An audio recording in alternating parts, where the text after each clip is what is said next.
Olá, meu querido irmão, minha querida irmã, seja muito bem-vindo e bem-vinda ao nosso canal Revelações Anglo-Católica, um canal que só fala a verdade, numa vertente católica romana, sem medo. Um canal que só fala a verdade diante de toda essa pouca vergonha que muitas vezes as nossas igrejas têm nos apresentado. Eu sou o vosso irmão, o vosso brada, o vosso camba, o vosso freio com a ramba Numa, ou somente Numa, o irmão Numa.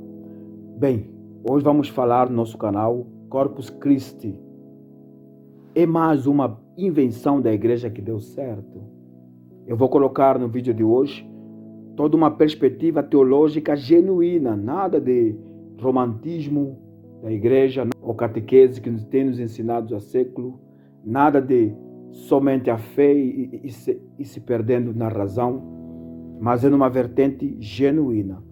Bem, essa solenidade só surgiu, eu digo, a solenidade do Corpus Christi surgiu graças à teoria da transubstanciação, mas eu vou dizer assim, a culpa foi do dogma, da doutrina da transubstanciação que fez com que o corpo Christi ou a solenidade do Corpus Christi fosse inventada. Por que será? Segundo os relatos da própria igreja e inclusive da internet, que é a Google, que é uma grande plataforma de pesquisa, a festa de Corpus Christi é uma das mais antigas do catolicismo em todo o mundo.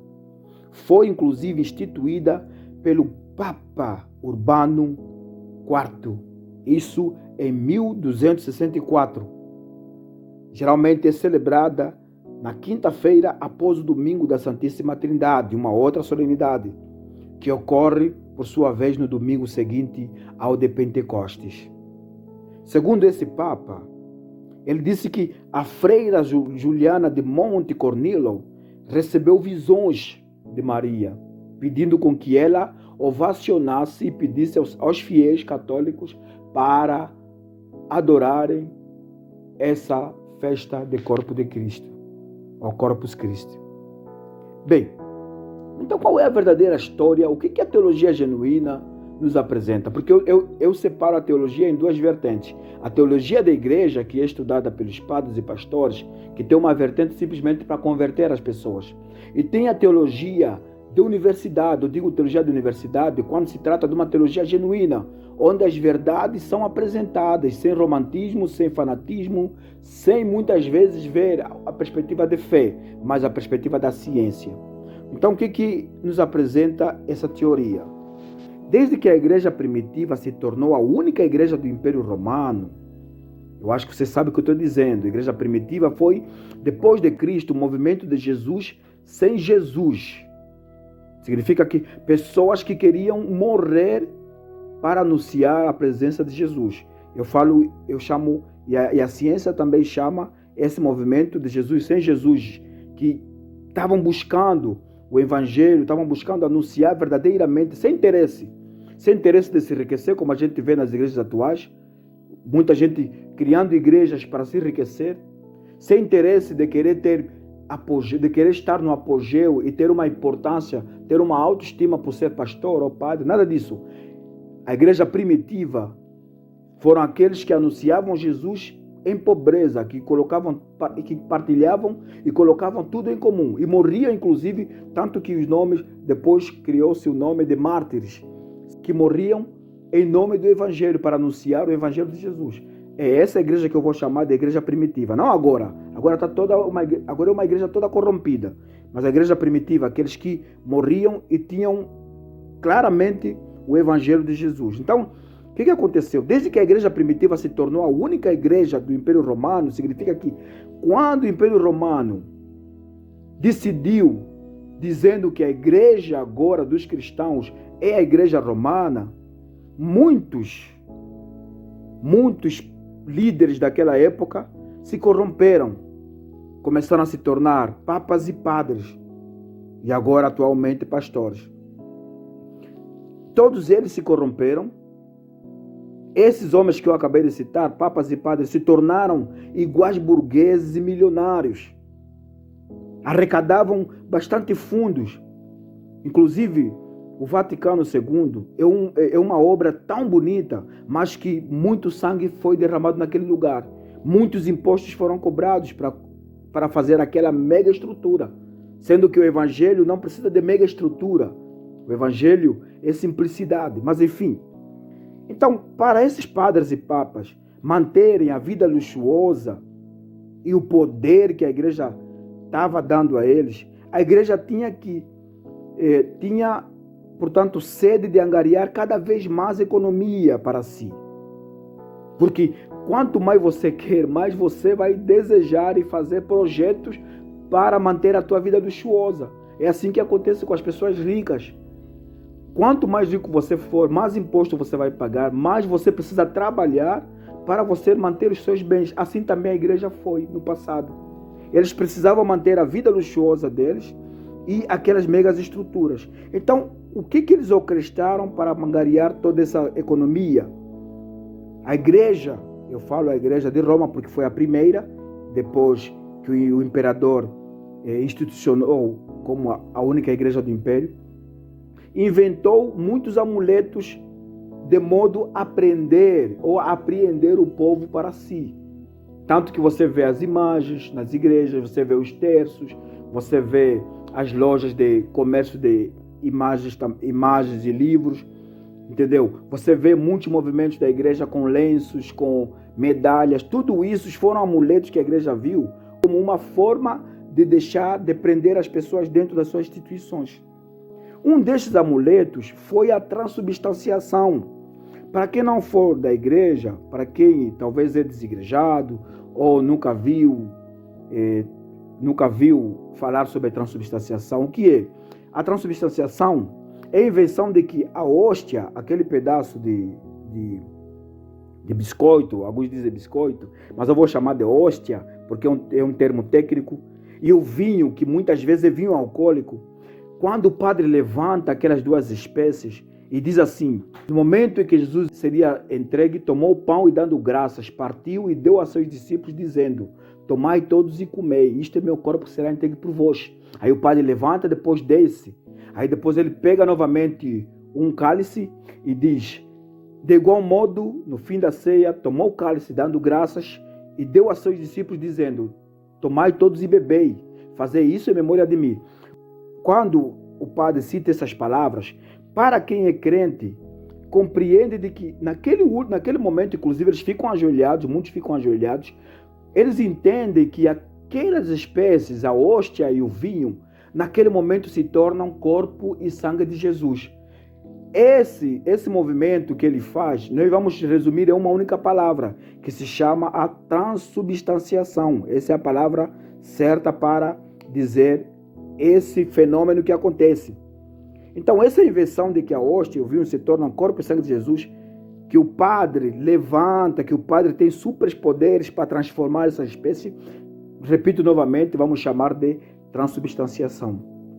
Só que nessa época, o luteranismo e outros movimentos protestantes já não aceitavam essa tamanha invenção, não aceitavam essa teoria de que o padre tem superpoderes e que ele, ao levantar essas espécies, fazia com que essas espécies que eram trigo e vinho se tornam agora realmente o corpo e sangue de Jesus. Os protestantes não acreditavam nisso e começaram a contestar freneticamente, começaram a dizer que não é real. O povo não acredita nessa invenção da igreja, que é mais uma invenção. E já que era praxis, a igreja tinha esse hábito de inventar. Quando uma teoria é contestada, a igreja antiga, ele tinha sempre um hábito de inventar uma história de santo. Eles inventam uma história. Atualmente você vê quantos lugares que se chamam basílicas, lugares que se chamam santuários, têm histórias bonitas. Diante dessa contestação de que os protestantes, o luteranismo, estavam dizendo que isso não é real, que um biscoito vira corpo, a igreja tinha que inventar mais uma história para dar explicação ao povo que já estava acreditando no luteranismo, nos protestantes. Porque até agora, a igreja católica é a maior igreja que nós temos no mundo. Mas só que alguns já estão saindo, alguns estão se apercebendo que tem coisas que já deveriam mudar, mas que não muda, porque é dogma, é doutrina. Naquele tempo também. E o luteranismo era forte, falava forte para isso. Então o que aconteceu? Esse Papa Urbano IV inventou a história de que uma menina de 14 anos, e em algumas teorias diz de 16 anos, teve visões de que Maria, mãe de Jesus, apareceu diante dela. Bem, apareceu ou não? Ninguém sabe. Nós temos tantas visões, não podemos duvidar sobre isso. Mas o Papa já disse que aquela menina de 16 anos, até disse o nome dela, e diz que essa menina teve um sonho de que Maria apareceu diante dela e pediu com que ela espalhasse essa devoção de que o corpo de Cristo existe, está entre nós. Ali então colocou, ele disse diante de um documento que vamos chamar de bula, depois os papas anteriores, que vai chamar de bula transituris, que significa que corpo de Cristo, é real o corpo de Cristo diante da igreja. E naquele tempo havia desafios. A igreja católica fazia o quê? Fazia procissões. Aqui na igreja do Brasil, enchem a rua toda de desenhos bonitos. Isso é uma obra de arte. Mas naquele tempo era para quê? Eu vou explicar daqui a pouquinho. Então foi que o Papa então fez toda essa teoria, e essa teoria foi levada até hoje, até nos dias atuais. Mas, na verdade, essa devoção de Corpus Christi foi uma festa, como disse, inventada por esse Papa. Para quê? Para defender a fé católica dos hereges que estavam duvidando de que o corpo de Cristo não se transformava na hora da missa.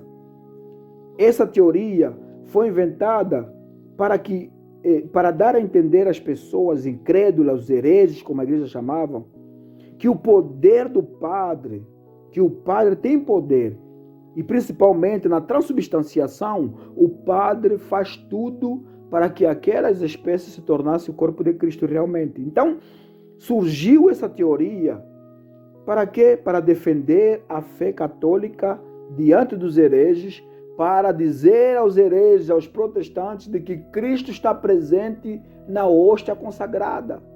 Por isso tem todo esse reboliço que a igreja fez para dar essa explicação. Então o Papa Urbano, depois de alguns anos, o Papa Urbano IX, com a bula Transituris, como eu disse, tentou responder e dar resposta sobre essa devoção. Até hoje nós encontramos pessoas que não acreditam, até hoje. E a igreja até hoje tenta colocar essa solenidade cada vez mais forte, tanto que até o mundo faz feriado nesse dia de Corpus Christi. Amanhã, por exemplo, todo mundo vai parar. Não interessa se você é católico, se você é protestante, você não vai trabalhar. Alguns lugares que respeitam o feriado não vão trabalhar. Por que será ser uma invenção católica? Porque a igreja insiste, a igreja bate sempre na tecla. Isso é verdade. Então são teorias que a igreja leva até hoje. E ninguém consegue contestar. Eu falo isso para vocês porque eu conheço. E eu falando isso, eu tenho problemas por conta disso. Mas são verdades que a igreja quer te mentir, que a igreja quer esconder de você. Por que será? Porque quer prender você aí dentro. Você viu a quantidade de padres que não trabalham? Já viu? Em cada 100 padres, talvez 5 trabalham. Mas vê a vida de luxo que eles levam. Acha que essa vida de luxo vem aonde? Deus manda um saco de dinheiro para eles? Não, é você que dá o dinheiro para eles. E eles precisam manter você diante deles. Então são várias teorias que eu não sei como vocês, crentes, intelectuais, eu vejo doutores, vejo políticos dentro da igreja, dando milhões de reais. Vamos já tentar dar um pulo maior. Quando esses padres missionários vieram no Brasil, eles também levaram essa solenidade da transubstanciação. Só que nós conhecemos como é que o brasileiro é. O brasileiro, ele pega uma coisa que é 1% e o brasileiro transforma para 10%, 1000%. Assim também aconteceu com a igreja. Quando os europeus vieram com essa solenidade de Corpus Christi, aconteceu que o brasileiro pegou essa solenidade e começou agora a fazer diferente. Então o Brasil atualmente tem feito esse Corpus Christi de uma forma muito bem feita. Com o tapete, aí eles ficam a manhã toda desenhando no chão, nas ruas, muitas vezes as ruas são fechadas, e aí fazem cada paróquia, faz a sua arte no chão. Cada paróquia vai fazendo o seu desenho no chão, com comida, com serragem e tudo mais. E eu espero que esse ano, com essa crise, as igrejas não gastem comida no chão. Por favor, se você for dessa igreja, usem outro material para fazer esses tapetes, porque depois o padre e o bispo passam por cima dele. Então é melhor que façam com materiais que não sejam comestíveis. Chega de fazer com sal, açúcar, café. Se você tiver isso na sua casa, faça uma cesta básica, leva para uma pessoa pobre. Não bote no chão para fazer uma arte que depois o bispo vai passar por cima dessas artes. Mas enfim, quero terminar aqui e dizer a vocês, então, qual é o significado dessa solenidade de Corpus Christi? Você acredita que o padre transforma a hóstia em corpo de Cristo? Você acredita que o padre transforma o vinho em sangue de Cristo? Isso não me interessa. Se você acredita ou não, o problema é seu. O que eu quero apresentar a vocês aqui é o real significado dessa solenidade de Corpus Christi. É sempre bom você que é evangélico ou de uma outra religião. Não só respeite a religião dos outros. Isso é bíblico, isso é fé, isso é moral, isso é ética. Respeitar a forma que o outro reza. Nenhuma forma é melhor que a outra. Jesus é um facto, não é mito, como alguns dizem. Jesus é o Todo-Poderoso, é o Filho de Deus que desceu na terra para nos ensinar. Então, nessa solenidade, vamos trazer Jesus mais perto de nós. Vamos comungar Jesus, não naquela hóstia, e nem tão pouco naquele vinho. Vamos comungar Jesus nos ensinamentos que Ele nos deixou. Vamos botar os ensinamentos de Jesus diante de nós, nossos corações. Vamos não só botar esses ensinamentos de Jesus, que é amar ao próximo como a nós mesmos, o perdão, a caridade, mas também vamos deixar que transborde diante de nossos corações. Vamos deixar que esse ensinamento mude a nossa atitude, a nossa forma de vida. E também outro ponto é que não precisamos comer a carne de Jesus. Nós não somos carnívoros, mas vamos trazer Jesus perto de nós com amor e perdão e caridade. O outro ponto é que o Senhor se faz presente como alimento de nossa alma e remédio do nosso espírito. E o outro ponto é que o espírito sobrevive à matéria. Jesus nos ensina isso quando se entrega para morrer por nós. Aquele corpo de Cristo, em vez de comungarmos, vamos colocar em nossas mentes o significado, é o ensinamento dele. E o sangue, não vamos beber o sangue dele, nós não somos vampiros para beber o sangue de Jesus, mas que significa a vida que nós também temos para distribuir aos outros. Numa ONG de caridade, se oferecer para um trabalho filantrópico. E eu pergunto para quem é cristão, eu vejo muitos, já vi muitos, o que adianta ir à missa, comungar o corpo de Cristo, comer o corpo, a hóstia, beber o sangue de Cristo, mas no final desprezar os oprimidos, no final da missa não olhar na cara do pobre, no final da missa esbanjar, colocar a mesa cheia de comida que não vai comer, mas fora da tua casa tem mendigo aí passando fome, passando frio. O que adianta fazer isso? O que adianta comer o corpo de Cristo se você, diante de um pobre, você não vê Cristo nesse pobre? Olha aquela passagem bíblica que diz que, Senhor, quando te vimos com fome, quando te vimos nus? E ele disse, não, quando você ver um daqueles meus pequeninos, quando você ver um pobre, quando você ver alguém sem coberta, sem roupa, aí eu estou. Porque eu já não apareço igual você. A igreja europeia nos apresentou olhos azuis, Jesus com olhos azuis, cabelo loiro até as costas. Não vai aparecer esse Jesus. Mas como Jesus aparece diante de nós no nosso tempo? Na vida daquela pessoa pobre, sem roupa, sem comida. No olhar daquela pessoa que está na rua, bebendo a sua cachaça, sem esperança de vida. Está aí Jesus. Está aí Jesus. Dá um abraço, cumprimente, respeite. Não é porque ele não tem moradia, porque ele bebe cachaça, você deve desprezar. Tem gente que está nesses lugares da rua, não porque ele quer, mas porque a circunstância da vida o obrigou a fazer isso. Então não despreze o irmão, porque talvez Jesus está naquela pessoa. E não naquele Jesus com olhos azuis e cabelo loiro até as costas, como a Europa nos apresentou. Botam Jesus loiro e desprezam Jesus negro, morrendo de fome lá na África. Enfim, quero terminar esse vídeo que foi longo demais, mas é para dar essa conotação dessa festividade. Portanto, entregar-se como Cristo em prol dos irmãos, é isso que a solenidade de Corpus Christi quer nos apresentar. Muito obrigado a você que chegou até agora nesse vídeo. Desde já quero pedir a você, se gostou desse vídeo, compartilhe, clique. Não compartilhe porque eu preciso de que o YouTube faça algo por mim, não, mas porque as pessoas precisam saber a verdade. Muitas vezes tem muitas igrejas existindo por ali que você vê a vida dos seus fiéis é pobre, é uma pobreza extrema, mas a vida dos seus pastores é uma vida luxuosa, uma vida cheia de ostentações. Aí você se pergunta, mas que Cristo é esse?